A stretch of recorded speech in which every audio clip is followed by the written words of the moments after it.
Hey, Fanboy Nation. This is your pal Daffy Duck, and you're watching. You're watching. We're watching. You're watching Fanboy. Fanboy. Fanboy. Fanboy. Fanboy. A fanboy, etc. Fanboy Nation. Dot. I assume Tom.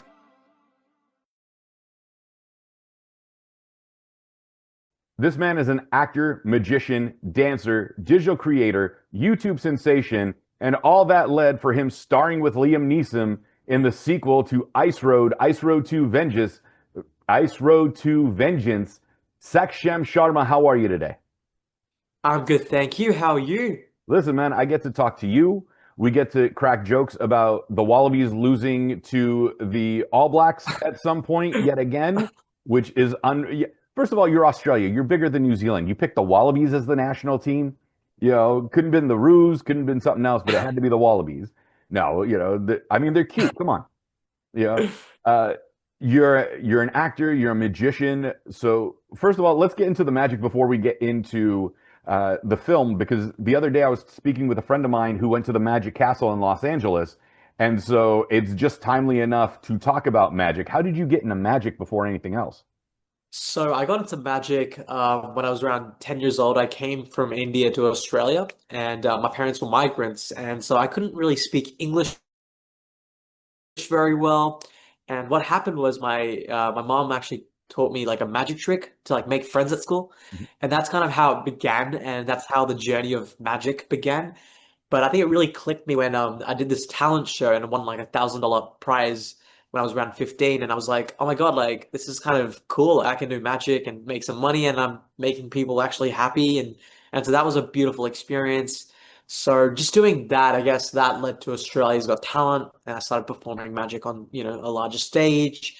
We built a huge YouTube audience, and social media audience, and I just realized that, my first love is magic. I really think that that's something that connects with people on a much deeper level. And that's kind of how it really all began. So from sleight of hand to now being in an action adventure movie with Liam Neeson that is set in Nepal. Yep. Yeah. Yeah. Who would have thought a coin trick would have done all that? Yes. I mean, it's not just a coin trick. There's a lot of work that's gone. No, I meant the initial trick. I'm teasing about the initial trick being a coin trick. That started it all. No, I mean, the film is intense. Obviously this is a sequel. You get to work with Liam Neeson, a legend in his own right. And here you are, an Indian kid that's an immigrant to Australia, now working with one of the world's largest stars. Yeah, I mean, it's bizarre to even think about it, to be honest. Like, I didn't imagine this in my brain. This is how it would play out. But, I've been very passionate for the art of acting and magic and just continuing it. And so, yeah, and now that's actually happened. I'm very excited for more movies, more magic shows, and yeah. Nepal's not, where was the film actually shot? Was it actually shot in Nepal, or was it shot in like Bucharest and... So it was shot partly in Nepal. So I actually went to Nepal and Kathmandu areas and shot some of the scenes there. But there was a lot of stuff done in the studio back in Melbourne, Australia. So it was kind of, we shot a lot of the segments inside the interior bus segments, the action scenes, all in the studio, and then all the exterior stuff we would shoot for real in those places. And so it was an interesting kind of, because what happens is when you're inside the bus, it's a whole different ambience, right? You're pretending like you're in Nepal. There's icy hills everywhere, and like, things are happening, and then you walk out of the bus and you're in real Nepal. So it's like, yeah. It's the art of movie magic. That's it. That's the art of movie magic. Was it almost tempting? Because Nepal is obviously really close to India. Was there ever a tempting moment to like, all right, after the shoot, I'm going to take a 5-hour flight and go visit grandma? I did. Oh, okay, so good. Yeah.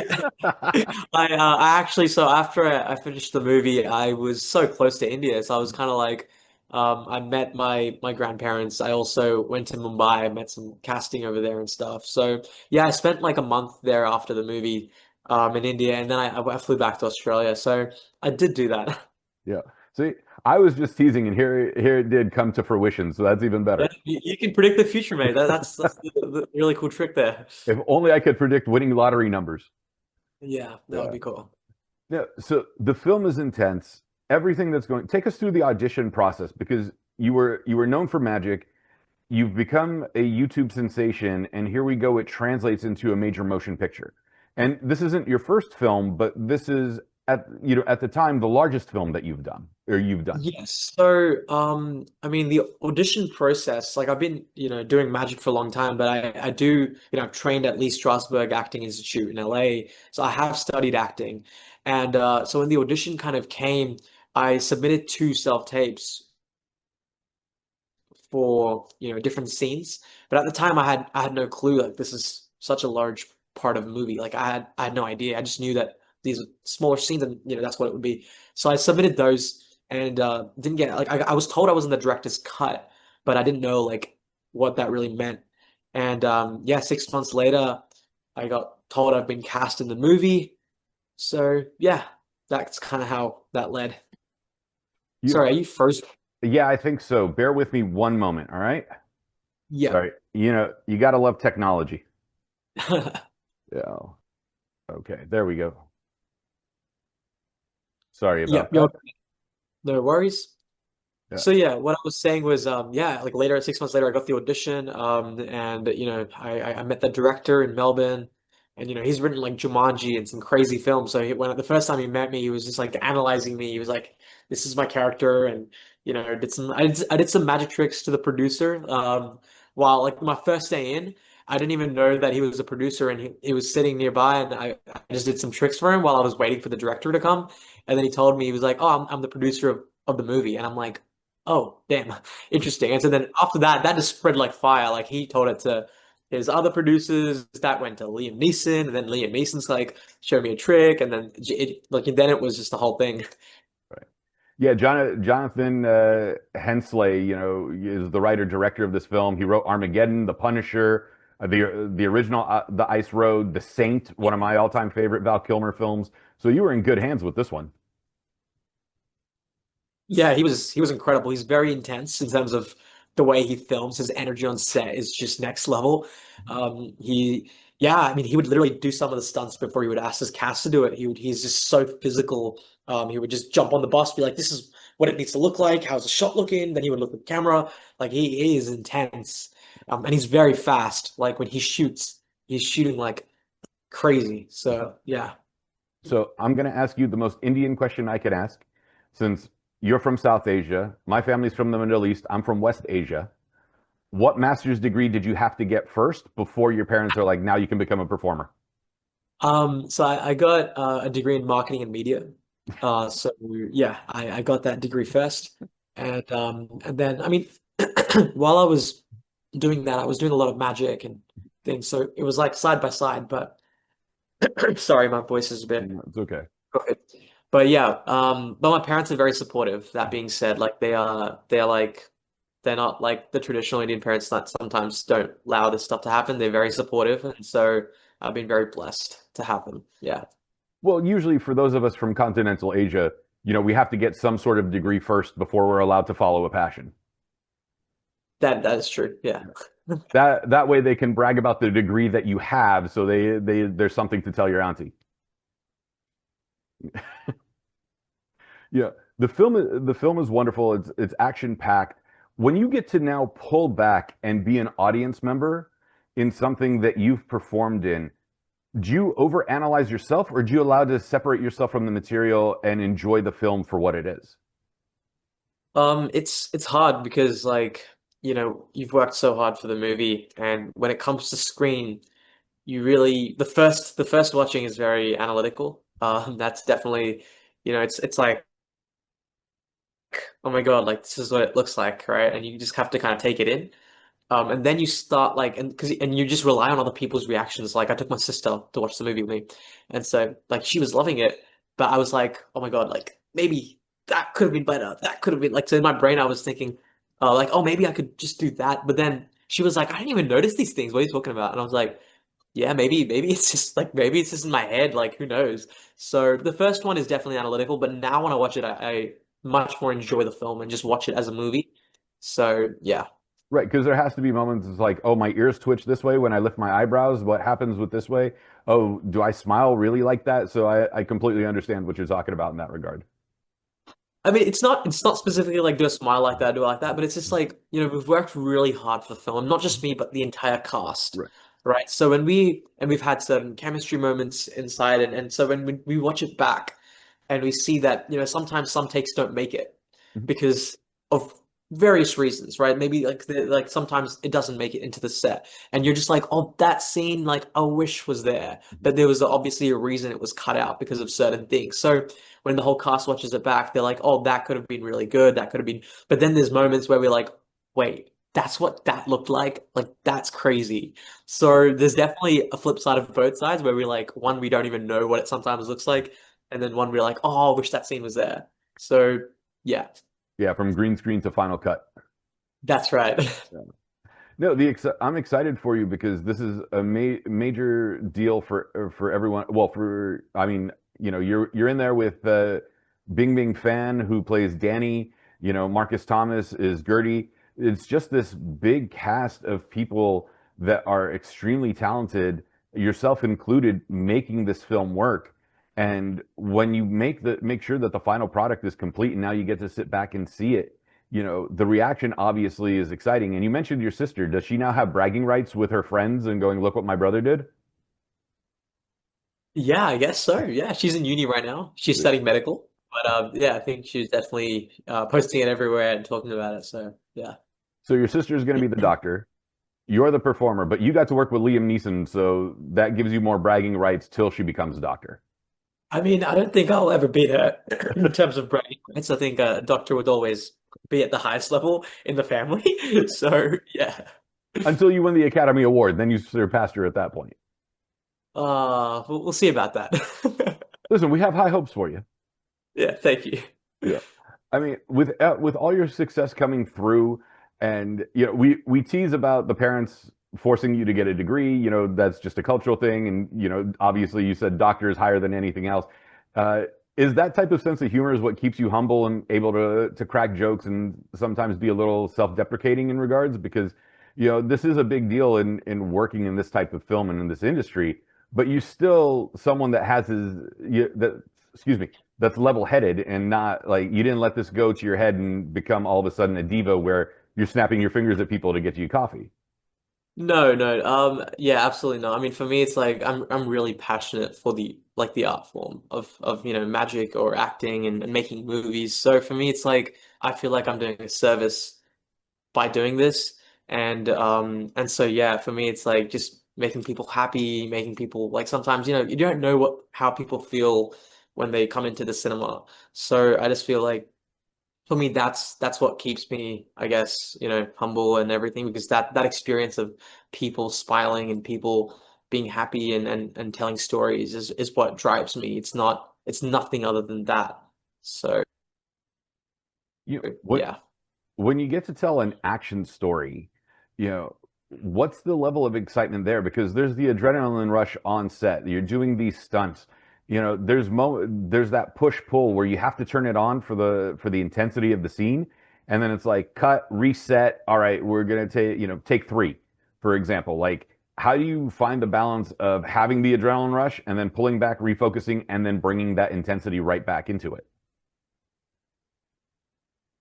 So, I mean, action movies are obviously very intense, and we're working with such crazy places and locations. So, and you have to really believe everything when you're in this scene, and this person's coming at you with a knife. You're driving a bus. You're shot on the shoulder, and you're on this icy. You're about to fall out. Like you literally, when you're even resting, you kind of mentally have to prepare what happened before you actually walk into that shot because there's so much stuff, and a lot of it is pain.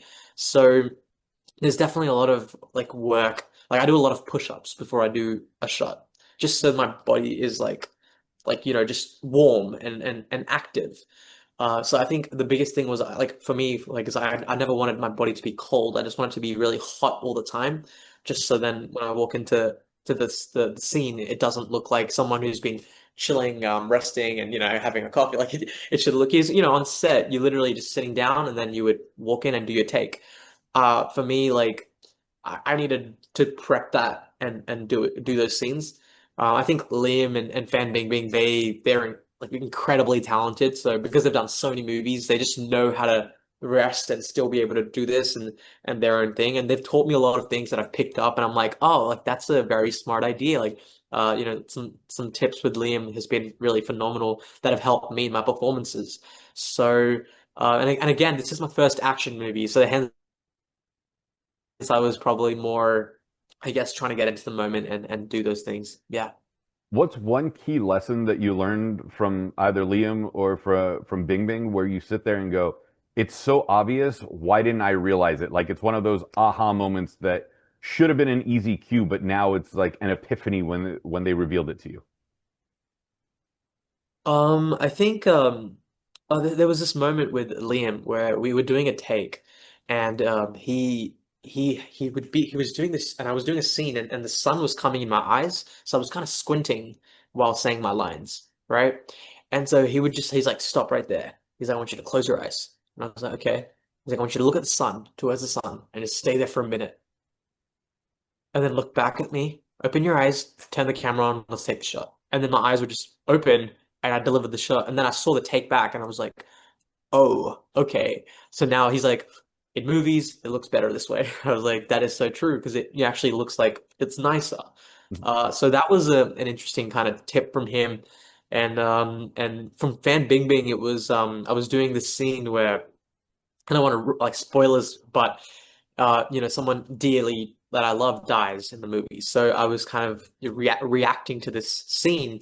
And so we did the first take, and the director was like, "Oh, I think we need to do it again."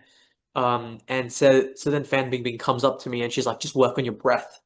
Just go, even though it's gonna feel unnatural, just work on that breath. Just really just work on it, right? And once you've got your breath right, walk in front of camera and see it from your eyes."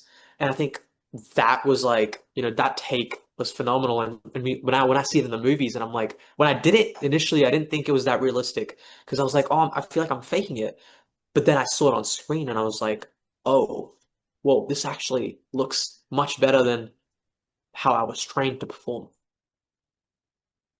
So that was an interesting kind of idea where she was like, these like breath work really helps a lot. So yeah. No, that's fantastic, and it's interesting how certain things would seem so simple, and then when it hits and it enhances the performance, it's just that aha moment. Yeah. Yeah, really was. With the film now being available on VOD, so we can sit home and watch it comfortably, what would you like audiences to get from the picture? Do you want them to pay attention to the scenery, the action? There's always something that when we watch a film, like I like to pay attention to background things. I like to pay attention to subtle details. What's something like, do you want them to feel like a popcorn movie? How would you like audiences to enjoy the film?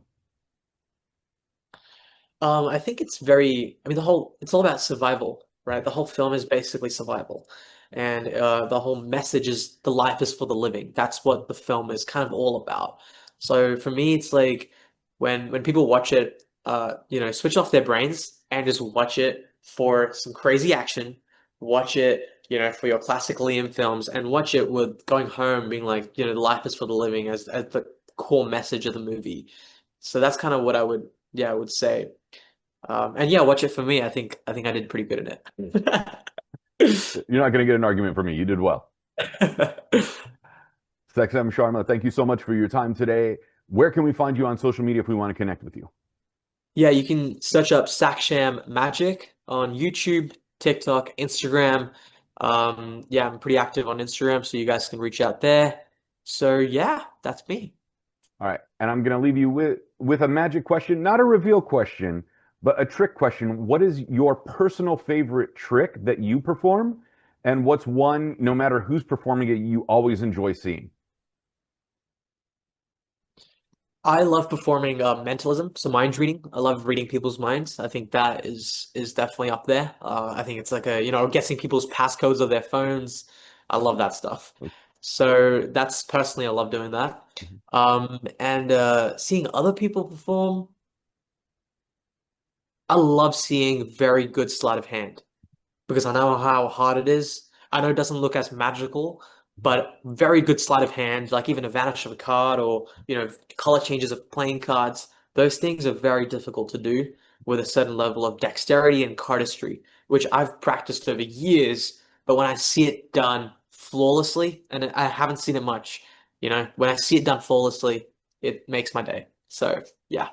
I like that. Listen, thank you so much for your time today. I'm glad we could crack a couple of jokes, get to know you a little bit. Ice Road Vengeance or Ice Road 2 Vengeance, depending on where it's showing via VOD and how it's listed. It's been a great pleasure chatting with you today. Thank you so much, Robert. Appreciate it. Thank you.